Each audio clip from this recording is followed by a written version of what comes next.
Enfant, j'étais un fervent chrétien. Cependant, lorsque je suis entré à l'université, je me suis progressivement éloigné de ma foi. De nombreuses personnes sont confrontées à ce défi lorsqu'elles quittent la maison pour aller à l'université. C'est une mise à l'épreuve cruciale de nos croyances. Par conséquent, j'ai perdu le contact avec ma spiritualité. J'ai souvent été élevé par mes grands-parents, qui étaient très croyants. Nous allions à l'église 2 fois par semaine. Ma grand-mère a travaillé toute sa vie pour l'église. Nous avions donc des bases solides en matière de religion. J'ai été adopté par la sœur de ma mère lorsque j'avais environ 8 ans. Mes parents ne pouvaient pas s'occuper de nous parce qu'ils étaient toxicomanes. Lorsque j'ai déménagé à 17 ans, j'ai pris mon premier appartement. J'avais un emploi et j'allais à l'école à temps partiel. J'ai quitté cet appartement et je suis allé à l'université pour essayer d'étudier à plein temps. La période a été très difficile. Je devais tout payer moi-même, ce qui n'était pas évident. Après l'école, je me suis aventuré sur le chemin de ma carrière et de ce que je voulais faire. J'ai beaucoup fait la fête à l'université. J'étais vraiment une bonne fille avant d'entrer à l'école, mais j'ai pris une direction complètement opposée. Tout a changé en moi. Même lorsque je rendais visite à ma famille, ils me voyaient, et ils me voyaient. Lorsque j'ai déménagé, j'ai vu une personne différente. J'étais une bonne fille et je savais ce que je voulais faire. J'étais très concentré. Puis j'ai quitté l'école parce que je ne faisais rien de bon. Je n'avais pas de bonnes notes. J'allais à peine en cours. J'ai l'impression que Dieu a essayé de garder une certaine emprise sur moi. Il ne vous abandonne jamais. J'ai eu le bon sens de sortir et de ne plus aller là-bas. Je suis retourné dans mon propre appartement, à l'université. Et j'ai pris mon temps. J'ai terminé mes cours et j'ai pu m'en sortir. J'ai alors pris la décision consciente de poursuivre une carrière dans l'industrie des boîtes de nuit. J'étais doué pour cette vie, alors j'ai créé ma propre entreprise. Je me suis lancé dans la photographie d'événements, qu'il s'agisse d'événements caritatifs, de grands dîners, d'événements privés chez quelqu'un, etc.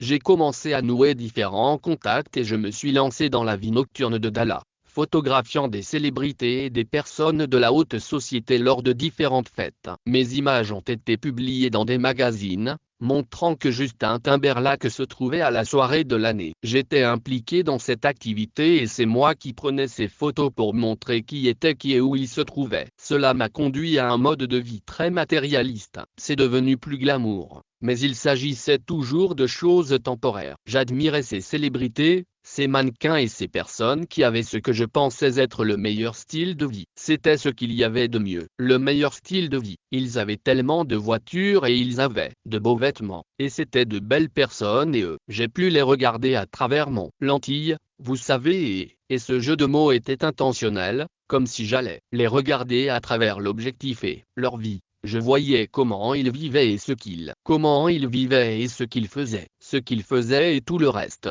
Je les regardais et je me disais que non. Un jour, je regardais la télévision et j'ai vu toutes ces célébrités. Elles étaient toujours en train de divorcer, de se suicider ou d'aller en cure de désintoxication. Elles cherchaient toujours quelqu'un pour les guérir. Mais la vérité, c'est que si vous voulez être guéri, vous devez changer toute votre vie. J'ai atteint un point où je n'en pouvais plus. Ce mode de vie me poussait de plus en plus au bord du gouffre. J'étais au bord du gouffre. Je le savais. Je discutais avec des amis, essayant de nous convaincre les uns les autres que nous savions ce qu'était la vie. Ce n'était pas le cas. Nous étions tout aussi perdus que les autres. Une nuit, je suis rentré chez moi vers 4 heures du matin. Mon emploi du temps habituel était de rentrer du travail à 4 heures du matin et de dormir jusqu'à midi le lendemain. J'allais ensuite travailler à 23 heures si je traînais avec des amis musulmans ou autres. Nous avions tous des discussions à ce sujet. L'une des personnes que j'avais rencontrées lors d'une séance de photos à l'occasion d'un des événements que je couvrais s'appelait Hassan. Il sortait du lot. Il n'avait pas sa place parmi ces gens. Il ne buvait pas d'alcool. Il était donc très facile à repérer pour moi car je connaissais tout le monde. Je ne le connaissais pas et j'étais intrigué. Pourquoi ne boit-il pas? Pourquoi n'agit-il pas comme les autres hommes? Il ne me demandait pas mon numéro de téléphone et n'essayait pas de me parler. J'avais l'habitude d'être traité de la sorte. Lui et les autres personnes que j'avais rencontrées étaient de vrais musulmans. Vous savez, qui pratiquaient l'islam. Je me disais, Qu'est-ce qui les pousse à vivre ainsi? Ils ont quelque chose de mieux que moi. Pourquoi es-tu si bon que tu n'as pas besoin de le faire? Ils buvaient alors que nous autres devions faire ces choses. Nous nous sentons obligés de le faire, alors j'étais curieux. Je voulais cette paix qu'ils avaient. Je voulais me sentir calme et tranquille comme ils étaient timides. Ils semblaient différents des autres. C'est pour cela que j'ai été attiré par l'islam. Ce n'était pas la religion, c'était l'apparence d'une personne qui était musulmane. Je transmets ce message aux gens. La façon dont vous vous représentez en tant que musulman. Il ne s'agit pas de savoir si vous portez un chapeau kufi ou si vous dites je suis musulman. Voici le Coran. J'aurais été complètement déconcerté si quelqu'un m'avait fait ça. Je ne cherchais pas Dieu ni l'islam. Je cherchais le calme, la paix intérieure et le sentiment d'avoir un but.